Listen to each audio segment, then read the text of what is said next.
Hello বন্ধুরা, আমি আজকে তোমাদের সাথে শেয়ার করব আমার দাদা বৌদির ম্যারেজ অ্যানিভার্সারিতে কী খেয়েছিলাম।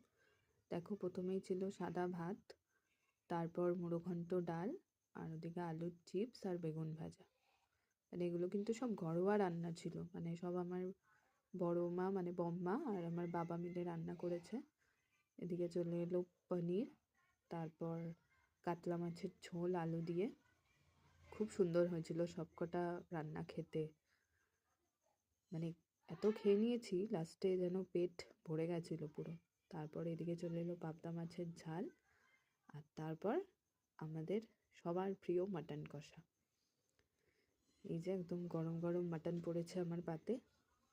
এটা আমার বাবা রান্না করেছিল, সেই সকাল থেকে বাবা রান্না করেছে, গিয়ে মাটন কিনে এনেছে, তারপর রান্না মানে বাকি লোকজনও হেল্প করেছে।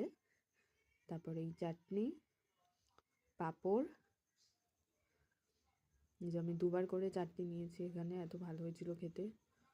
পাঁপড় ছিল, আর মিষ্টি দই আর রসগোল্লা।